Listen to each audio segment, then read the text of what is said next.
সূরাতুল ইখলাস কোরআনে কারীমের এত মর্যাদাপূর্ণ সূরা। আল্লাহ রাসূল সাল্লাল্লাহু আলাইহি ওয়াসাল্লাম বলেন, কোনো মানুষ যদি সূরা ইখলাস একবার তেলাওয়াত করে, সে যেন কোরআনের 3 ভাগের 1 ভাগ তেলাওয়াত করলো। অর্থাৎ কোরআনের 3 ভাগের 1 ভাগ মানে 10 পারা তেলাওয়াত করলে যা সওয়াব হয়, একবার সূরা ইখলাস তেলাওয়াত করলে আল্লাহ রাব্বুল আলামিন তার আমলনামায় সেই সওয়াব দান করে দিবেন। আর যদি 3 বার সূরা ইখলাস তেলাওয়াত করে, একটি কোরআন খতম করার সওয়াব আল্লাহ রাব্বুল আলামিন দান করে দিবেন। এই সূরাটা আল্লাহ রাব্বুল আলামিনের কাছে অত্যন্ত বেশি পছন্দনীয়, কারণ এই সূরার মধ্যে আল্লাহর পরিচয় আলোচনা করা হয়েছে। আর এই সূরাকে যারা মোহাব্বত করে ভালোবাসে, আল্লাহ রাব্বুল আলামিন নিজেও তাদেরকে ভালোবাসে। হাদিসের বর্ণনা এসেছে, মদিনার বাইরে ইসলামের প্রথম যেই মসজিদ, মসজিদে কুবা। হাজি সাহেবরা দেখছেন না, মসজিদে কুবা, মসজিদে মদিনা শরীফের বাইরে এই মসজিদে কুবা আল্লাহ রাসূল সাল্লাল্লাহু আলাইহি সাল্লাম যখন নির্মাণ করেন, তিনি সেখানে কিছুদিন 14 দিনের মতো অবস্থান করে মদিনায় ঢুকে গেছেন। আল্লাহ রাসূল যখন মদিনায় চলে আসছেন, তখন একজন সাহাবীকে ওই মসজিদে কুবার ইমাম বানিয়ে গেছেন আল্লাহ রাসূল, তুমি এখানে নামাজ পড়াইবা। সেই লোকটারে আল্লাহ রাসূল ইমাম বানিয়ে গেলেন। ওই লোকটা এমনভাবে নামাজ পড়ায় যেইভাবে আল্লাহ রাসূলও নামাজ পড়ায় নাই। সকল নামাজের মধ্যে কম্পালসারি হইল সূরা ফাতিহা। সূরা ফাতিহা না পড়লে নামাজ হবে না। নিয়ত বাঁধার পরে সর্বপ্রথম কোন সূরা? সূরা ফাতিহা। সর্বপ্রথম সূরা পড়তে হয় সূরা ফাতিহা, এরপরে অন্য যেই কোনো সূরা পড়বেন আপনার ইচ্ছা। কিন্তু ওই সাহাবী এমন কাজ করলেন, সূরা ফাতিহার সাথে সূরা ইখলাসটারেও সে কম্পালসারি বানিয়ে দিলেন। নিয়ত বাঁধার পরে আগে সূরা ফাতিহা পড়ে, তারপরে সাথে সাথে কুল হুয়াল্লাহু আহাদ এই সূরা পড়ে, এরপরে আরেকটা সূরা পড়ে, তারপরে রুকু দেয়। দ্বিতীয় রাকাতে দাঁড়ায় আবার সূরা ফাতিহা পড়ার সাথে সাথে কুল হুয়াল্লাহ পড়ে, এরপরে আরেকটা সূরা পড়ে, তারপরে রুকু দেয়।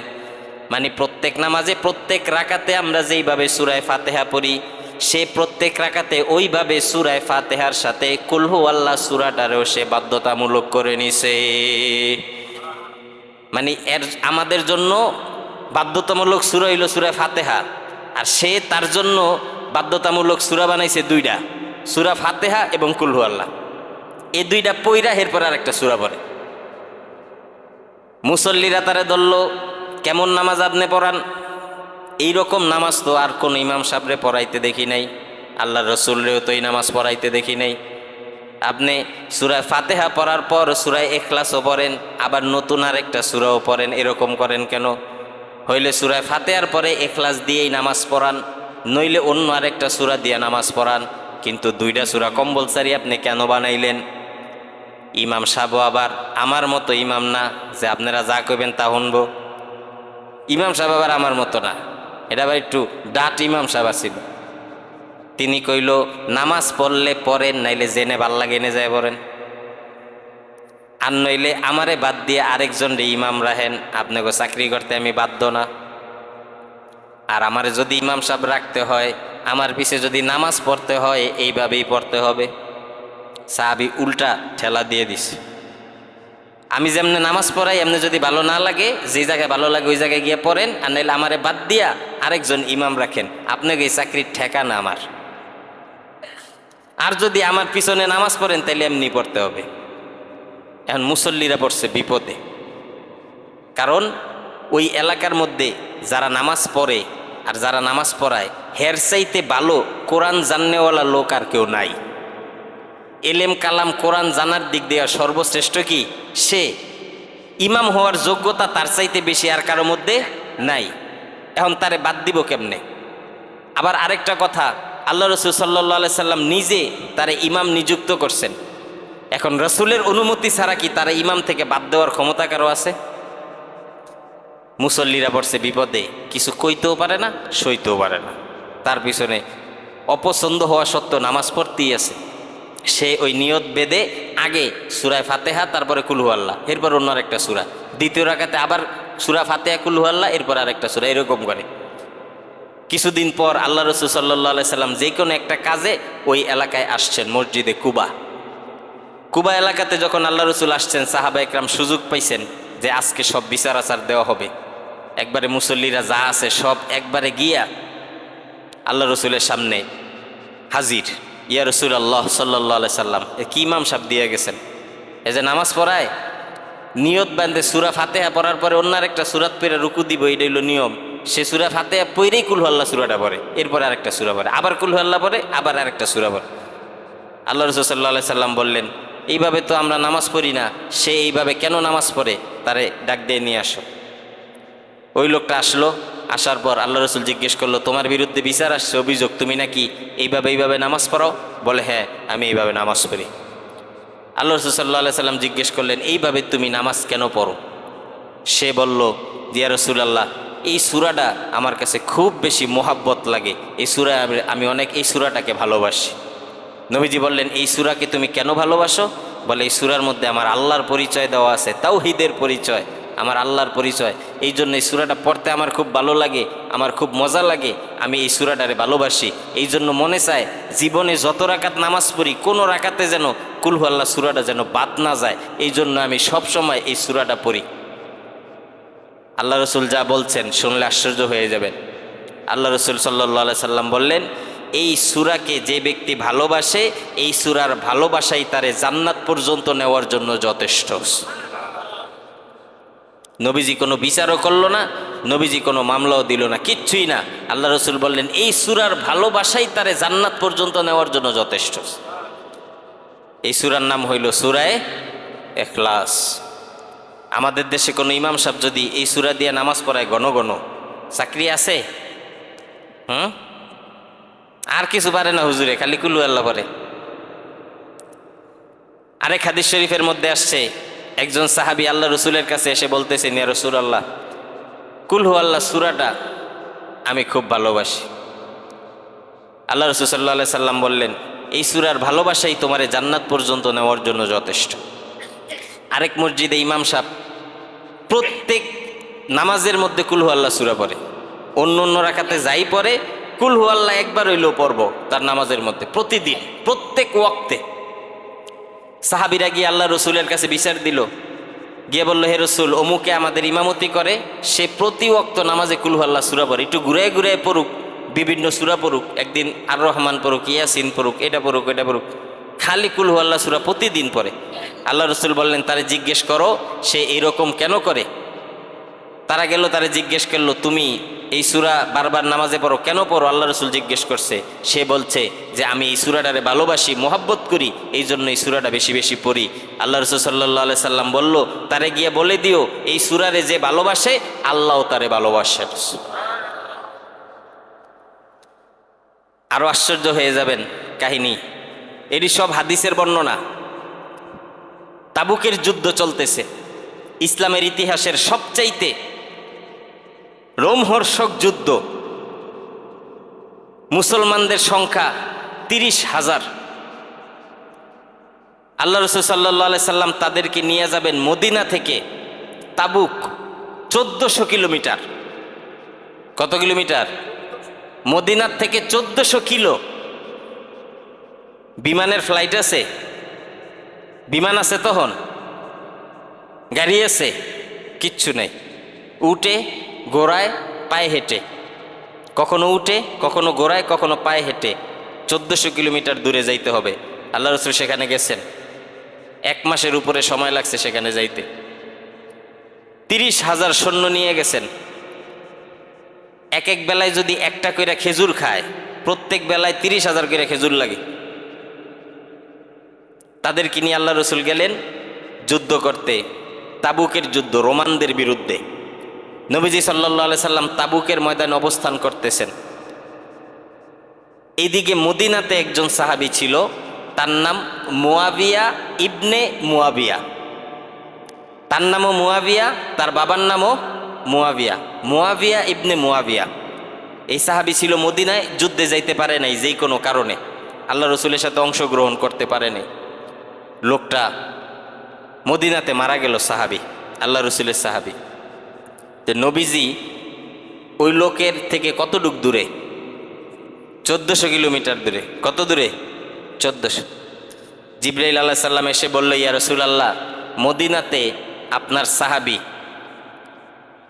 মুয়াবিয়া ইবনে মুয়াবিয়া ইন্তেকাল করছে, মারা গেছে।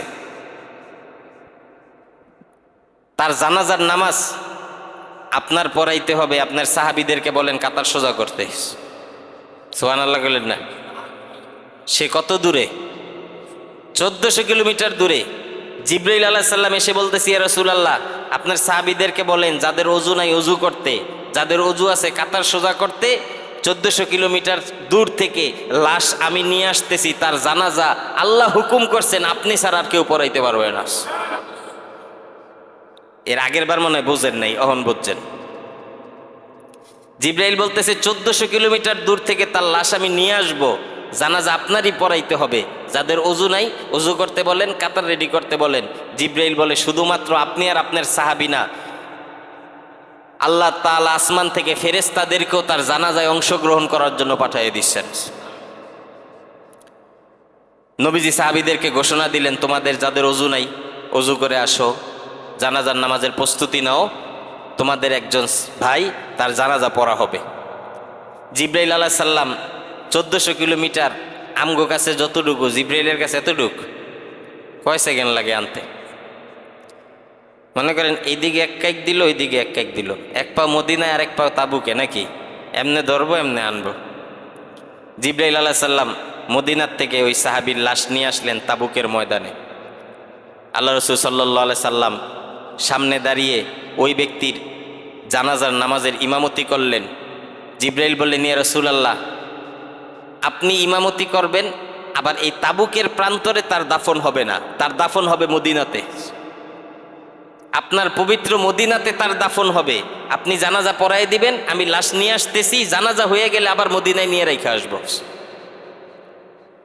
আল্লাহ রসুল সামনে দাঁড়ায় জানাজার ইমামতি করলেন, সাহাবা একরাম দাঁড়াইলেন। হাদিসের বর্ণনায় আসছে সাহাবীদের পিছনে 2টা কাতার ছিল, ফেরেশতাদের কাতার।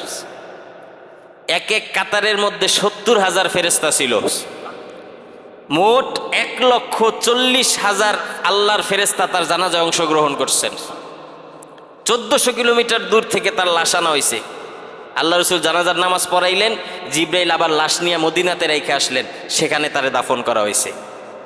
আল্লাহ রসুল জিজ্ঞেস করলেন, জিবরাইল, এই ব্যক্তির এত মর্যাদা কেন? আমি এত দূরে, তারপরও আল্লাহ আমারে দিয়েই জানাজা পড়াইলো। আবার আমি জানাজা পড়াইলাম, তাবুকে দাফন করে দিলে হইতো। এই তাবুকের মধ্যে আমরা আছি, কিন্তু যেই মদিনার পবিত্র মাটি, ওই মদিনাতেই তারে আবার দাফন করা হইল। এই লোকের এত সম্মান কেন, এত মর্যাদা কেন? জিবরাইল আলাইহিস সালাম বললেন, ইয়া রাসূলুল্লাহ, এই ব্যক্তির বেশি মর্যাদা এই জন্য, এই ব্যক্তি উঠতে বসতে চলতে ফিরতে সারাদিন সূরা ইখলাস তেলাওয়াত করত। সূরা ইখলাস তেলাওয়াত করার কারণে আল্লাহ পাক তার এত মোহাব্বত করেছেন, এত ভালোবেসেছেন, আপনি ছাড়া অন্য কারো জানাজা আল্লাহ পাক অনুমতি দেন নাই। আর আপনি যেই জমিনে থাকবেন ওই জমিনেই আল্লাহ পাক তার দাফনের ব্যবস্থা করছে। এই লোকটা যখন বসা থাকতো তখন পড়তো, কুল হুয়াল্লাহু আহাদ আল্লাহুস সামাদ লাম ইয়ালিদ ওয়া লাম ইউলাদ ওয়া লাম ইয়াকুল লাহু কুফুয়ান আহাদ। আবার শোয়া থাকলে তখনও পড়তো, দাঁড়ানো অবস্থায় থাকলে তখনও পড়তো, বসা অবস্থায় থাকলে তখনও পড়তো। যখন সময় পেত তখনই এই সূরাটা বেশি বেশি পড়তো। এই সূরা বেশি বেশি পড়ার কারণে আল্লাহ রাব্বুল আলামিন এত বড় মর্যাদা তারে দান করে দিয়েছেন। আরও অনেক ফজিলত আছে। আল্লাহ রাসূল সাল্লাল্লাহু আলাইহি সাল্লামের হাদিসের বর্ণনার মধ্যে পাওয়া যায়, একদিন নবীজি সাল্লাল্লাহু আলাইহি সাল্লাম কোনো এক জায়গার মধ্যে বসে আছেন। নবীজির একজন দিওয়ানা সাহাবী আছেন, একজন রসুলের প্রেমিক সাহাবী আছেন, রসুলের পাগল সাহাবী, তার নাম হজরতে আবু যর গিফারি। দুনিয়ার সকল সাহাবীরা ছিল একদিকে, আর আবু যর গিফারি ছিল একা একদিকে। আবু যর গিফারি ছিল রসুলের পাগল, তিনি ছিলেন রসুলের প্রেমিক। তিনি তার অন্তরের মধ্যে রসুল আর আল্লাহ ছাড়া কোনো কিছুকে জায়গা দেন নাই। তিনি যখন ইসলাম গ্রহণ করেন, মুসলমান হন, তার বাড়ি ছিল দূরে, অনেক টাকা পয়সার মালিক ছিলেন, অনেক বড় ব্যবসায়ী ছিলেন। তার আন্ডারে অগণিত অসংখ্য মানুষ তার অধীনে চাকরি করেছে, কাজ করেছে। তার অনেক গোলাম ছিল, খাদেম ছিল, চাকর বাকর ছিল। সেগুলি রেখে আল্লাহ রসুল সাল্লাল্লাহু আলাইহি ওয়াসাল্লামের কালিমার দাওয়াত যখন তার কানে পৌঁছাইল, হযরত আবু যর গিফারি মদিনায় আসলো নবীজির খোঁজে।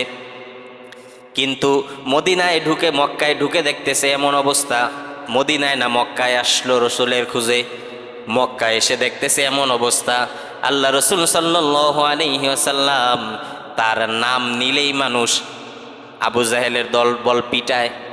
তিনি নিজেই লুকায়ে লুকায়ে থাকেন, প্রকাশ্যে ইসলামের কথা বলতে পারেন না। আবু যর গিফারি আল্লাহ রসুলরে কোনোদিন দেখেন নাই, তিনি চিনেন না। এখন আবু যর গিফারি ভয় পাইতেছেন, আমি যদি কারো কাছে জিজ্ঞেস করি মুহাম্মাদুর রাসূলুল্লাহকে, আর ওই লোকটা যদি আবু জাহেলের লোক হয়, তাহলে আমার কি অবস্থা হবে? সে তো আমারে মারবে। এই জন্য আবু যর গিফারি ভয়ে ভয়ে চুপ করে মদিনার মক্কার মধ্যে বিভিন্ন সময় বিভিন্ন জিনিস পর্যবেক্ষণ করতে লাগলেন, কাউরে কিছু বললেন না। আবু যর গিফারি দেখতে দেখতে এইভাবে 3 দিন পার হয়ে গেছে। হঠাৎ করে তিনি একদিন হজরতে আলী রাদিয়াল্লাহু তাআলা আনহুর দিকে তার চোখ পড়ল। হজরতে আলীকে দেখতেছেন প্রত্যেক দিন একটা রাস্তা দিয়ে তিনি এক জায়গায় যায়, একটা বাড়ির মধ্যে ঢুকে আবার সেখান থেকে ফিরে আসে, আবার সেখানে যায়, আবার সেখান থেকে ফিরে আসে। আবু যর গিফারি কেন যেন তারে মনে হইল, হজরতে আলীরে দেখে মনে হইছে এই লোকটা খুব ভালো মানুষ, এই লোকটারে জিজ্ঞেস করতে পারি। এইবার হজরতে আবু যর গিফারি গেল হজরতে আলীর কাছে। আলীরে গিয়ে বলতেছে, ভাই আমি দূর থেকে এসেছি, একটা লোকের নাম শুনে তার একটা নজর দেখতে চাই। বলে কারে?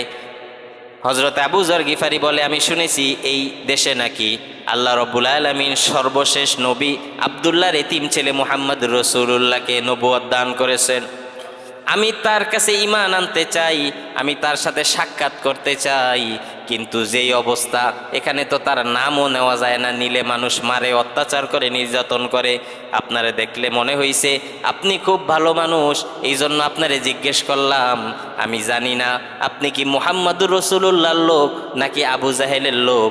যদি আবু জাহেলের লোক হন, আপনার পায়ে ধরে ক্ষমা চাই, আমার নামটা কারো কাছে বইলেন না, আমি যে মুহাম্মদকে খুঁজেছি। মানুষ জানলে আমারে মারবে, আপনি কিন্তু আমার নামটা প্রকাশ করে দিয়েন না, আপনি একটু আমারে বাঁচাই দিয়েন, আমাকে মার খাওয়াবেন না। হজরতে আলী বললেন, চিন্তার কোনো কারণ নাই, আপনি সঠিক জায়গায় এসেছেন। মুহাম্মাদুর রাসূলুল্লাহ কোন জায়গায় আছে সেটা আমি চিনি, আমি আপনারে সেখানে নিয়ে যাব। হজরতে আলী রাদিয়াল্লাহু তাআলা আনহু যখন আবু যর গিফারিরে নিয়ে গেলেন, হজরতে আরকাম ইবনে আরকাম রাদিয়াল্লাহু তাআলা আনহুর বাড়িতে নবীজি কোরআনের শিক্ষা দিচ্ছিলেন। হজরতে আবু যর গিফারি সেই বাড়ির মধ্যে ঢুকলেন। প্রথম চোখের পলক যখন আল্লাহ রসুলের উপরে পড়ল, আবু যর গিফারি বিশ্বাস করে ফেলছে তিনি সত্য নবী, এতে কোনো সন্দেহ নেই। আবু যর গিফারি এবার তার কাছে গেল, গিয়ে বলল, ইয়া রাসূলুল্লাহ, ইয়া হাবিবাল্লাহ, বহু দূর থেকে এসেছি, ওই গেফারি বংশে আমার বাড়ি, টাকা পয়সা ধন সম্পত্তি কোনো কিছু আমার মধ্যে কম নাই। আমি আপনার হাতে হাত দিলাম, যেই দিন যেই ধর্ম ইসলাম আপনি নিয়ে এসেছেন, ওই ইসলামের কালিমা পড়ায় আপনি আমারে মুসলমান বানায় দেন। আল্লাহ রসুল আবু যর গিফারির হাতে হাত রাখলো, কালিমা পড়াইলো, তারে মুসলমান বানাইলো। এই রসুল কালেমা পড়ানোর পর থেকে আবু যর গিফারির মাথা খারাপ হয়ে গেল। সে রসুলের এমন দেওয়ানা হইল, পাগল হইল, এখন আর তার দিন দুনিয়া সব শেষ। ওই যে হাদিসের মধ্যে যে আল্লাহ রসুল বলছেন, তোমাদের মধ্যে প্রকৃত মুমিন একজন ততক্ষণ পর্যন্ত হতে পারবে না যতক্ষণ পর্যন্ত তার স্ত্রী, সন্তান, দুনিয়া যা কিছু আছে, এমনকি তার নিজের চাইতো আমি আল্লাহ রসুলের বেশি ভালো না বাসো। এই যে কথাটা, পৃথিবীর সব কিছুর চাইতে বেশি রাসূলের ভালোবাসা, এটা হজরতে আবু যর গিফারি প্রমাণ করে দেখাইছেন যে পৃথিবীর সব কিছুর চাইতে সে রাসূলের ভালোবাসে। রসুল তারে বলল, আবু যর, তুমি ইসলাম গ্রহণ করছো, মুসলমান হইছো, এই কথা তুমি কারো কাছে প্রকাশ করো না, এখন তুমি গোপন রাখো, সময় ভালো না। এখন যদি তুমি প্রকাশ করো, তারা যদি জানতে পারে যে তুমি ইসলাম গ্রহণ করছো, মুসলমান হইছো, তাহলে তারা তোমার উপর অত্যাচার করবে, নির্যাতন করবে। আবু যর গিফারি আল্লাহ রসুল সাল্লাল্লাহু আলাইহি সাল্লামের এই কথা শুনলেন, তিনি সেখান থেকে বের হয়ে আসলেন, সোজা বাইতুল্লাহ শরীফের সামনে এসে দাঁড়াইয়া জোরে চিৎকার করে ঘোষণা দিতে লাগলেন, আশহাদু আল্লা ইলাহা ইল্লাল্লাহ ওয়া আশহাদু আন্না মুহাম্মাদান আবদুহু ওয়া রাসূলুহু। নবীজি মানা করছে তুমি ইসলামের কথা কাউরে বলবা না। সে গিয়েই জোরে জোরে সবাইরে বলল যে, ওহে আরবের লোকেরা শুনে রাখো, আমি তোমাদের এই দেবদেবীতে বিশ্বাস করি না, আমি ওই এক আল্লাহর উপর ঈমান আনলাম আর মুহাম্মদ সাল্লাল্লাহু আলাইহি সাল্লামকে আল্লাহর রসুল হিসাবে আমি সাক্ষী দিলাম। এটা বলতে দেরি চতুর্দিক থেকে মক্কার কাফেরের দলবল আবু যর গিফারির উপরে ঝাঁপায়ে পড়ল। এমন মারা মারল তারে, মাথা ফাইটা রক্ত বের হইল, নাক ফাটাই দিল রক্ত বের হইল, কান ফাটাই দিল রক্ত বের হইল, পুরাটা শরীর রক্তে জর্জরিত হয়ে গেছে।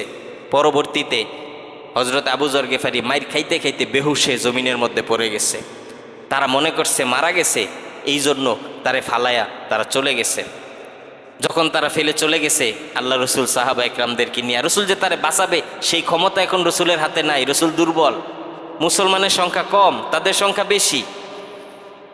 নবীজি তখন তারে উঠায় নিয়ে গেলেন, আল্লাহ রসুল নিজে তার কোলের উপর আবু যর গিফারির মাথা রাখলেন, তারে শরীরের রক্তগুলি মুছে দিলেন, তারে সেবা শুশ্রূষা করলেন, তার জ্ঞান ফিরল।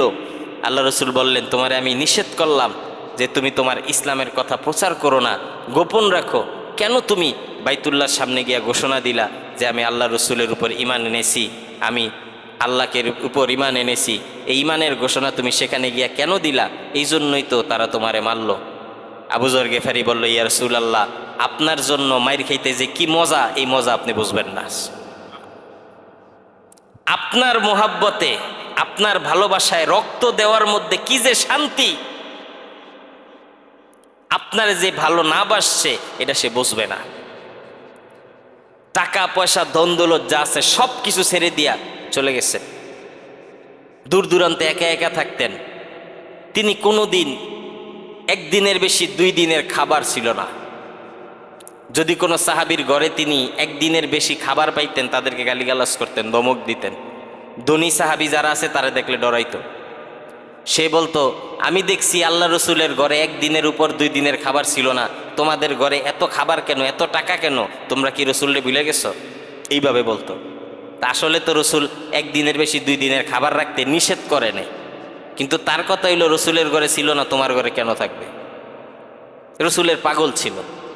ওই জন্য হজরত আবু বকর যখন খলিফা হইছে, হজরত ওমর যখন খলিফা হইছে, সে কোনো খলিফা টলিফা চিনে না, এর যারে যা কইতে মন চায় সে কয়ে ফেলতো, যারে যা বলতে মন চায় বলে দিত, আর তার কোনো বিচার ছিল না, তার কোনো বিচার আচার নেই। এই যা কইতো কইতো, কেউ বিচার করতো না, জানে এটা কার পাগল, রসুলের পাগল, এই জন্য তার বিচার নেই। তো আবু যর গিফারি রাদিয়াল্লাহু তাআলা আনহু আল্লাহ রসুলের মজলিসের মধ্যে বসা, রসুল সাল্লাল্লাহু আলাইহি সাল্লাম কথা বলতেছেন। এমন সময় জিবরাইল আলাইহিস সালাম আল্লাহ রসুলের কাছে এসে বললেন, ইয়া রাসূলুল্লাহ, ইয়া হাবিব আল্লাহ, ওই যে দেখেন আপনার মজলিসের মধ্যে একজন লোক চাদর গায়ে দিয়ে বসে আছে, ওই যে দেখা যায়। আল্লাহ রসুল বললেন, হ্যাঁ দেখা যায়। জিবরাইল বলল, ওই লোকের নাম হচ্ছে আবু যর গিফারি, তারে গিয়া জানাই দিয়েন আল্লাহ তারে চিনে, আসমানের যত ফেরেশতা আছে সবাই তারে চিনে। কারে? আবু যর গিফারি রে। জিবরাইল বলতেছে তারে গিয়ে জানায় দেন আল্লাহ পাকও তারে চিনে, আসমানের যত ফেরেশতারা আছে সবাই তারে চিনে। নবীজি বললেন, হে জিবরাইল, আবু যর গিফারির সুনাম আকাশ পর্যন্ত ছড়িয়ে গেছে, 7 আসমান পর্যন্ত আবু যর গিফারির সুনাম ছড়িয়ে পড়েছে। আল্লাহ পাকও আবু যর গিফারির পছন্দ করে, এই যে তার নাম ছড়িয়ে গেল, এর কারণটা কি, সে কি করেছে? জিবরাইল আলাইহিস সালাম বললেন, 2টা আমল আবু যর গিফারির আল্লাহর কাছে পছন্দ হয়েছে, এই জন্য আল্লাহ রব্বুল আলামিন তার সুনাম, তার নাম 7 আসমানের মধ্যে ছড়াই দিয়েছেন। কি? 1 নম্বর কারণ, সে নিজেরে সবসময় ছোট মনে করে। সে নিজেরে সবসময় কি ছোট মনে করে, অহংকার তো নাইই, সবসময় নিজেরে তুচ্ছ মনে করে। আবু যর গিফারি মাঝে মধ্যে গরু দেখলে বলতো, হে গরু, বিভিন্ন কুকুর দেখলে, গরু দেখলে, প্রাণী দেখলে বলতো যে তুমি তো আমার চাইতে অনেক উত্তম। তখন মানুষরা বলতো যে একটা গরু, একটা ছাগল, একটা ভেড়া মানুষের চাইতে উত্তম হয় কেমনে? তিনি বলতেন, এই ভেড়াটা জন্মগ্রহণ করছে, আবার কারো না কারো রিজিক হইয়া সে মারা যাবে, তার কোনো বিচারও নাই, হিসাবও নাই, আল্লাহর সামনে দাঁড়াইতেও হবে না। আর আমি আবু যর গিফারি, আমারে কবরে প্রশ্নের সম্মুখীন হইতে হবে, হাসরে প্রশ্নের সম্মুখীন হইতে হবে, আমার আমলের হিসাব হবে, আল্লাহর সামনে আমারে দাঁড়াইতে হবে। তাহলে আমার চাইতে সে কি উত্তম, তার কোনো চিন্তা নাই, সে আমার চেয়ে ভালো। এত নিজেরে ছোট মনে করত। আল্লাহ রব্বুল আলামিন তার এই আমলটার এত মহব্বত করছেন, জিব্রাইল বলেন ওই আমলের কারণে যে নিজেরে ছোট বানায় রাখছে আল্লাহ পাক 7 আসমানের মধ্যে তার নাম ছড়াই দিছেন। আর 2 নম্বর আমল হইল, জিব্রাইল আলাইহিস সালাম বলেন লিকাসরতি তিলাওয়াতি সূরাতিল ইখলাস। জিব্রাইল আলাইহিস সালাম বলেন আবু যর গিফারির নাম 7 আসমানে আল্লাহ পাক এই জন্য ছড়াই দিয়েছেন, এই আবু যর গিফারি বেশি বেশি সূরা ইখলাস তেলাওয়াত করে। এই আমলটা চিন্তা করেন কত বড় আমল। 7 আসমানের মধ্যে আল্লাহ রাব্বুল আলামিন তার সুনাম ছড়াই দিয়েছেন। এই জন্য আমরা মনে করি এই সূরাটা মনে হয় ছোট সূরা, এটা দেখতে ছোট হইলেও তার মর্যাদা কম না বেশি? এই আধা ঘন্টা আমরা যে কথা শুনলাম এতে করে তো বুঝতে পেরেছেন এই সূরার মর্যাদা কি। আরও অনেক ফজিলত আছে, যদি সময় পাই শেষে আলোচনা করবো। এবার আসেন শানে নুজুলের দিকে যাই।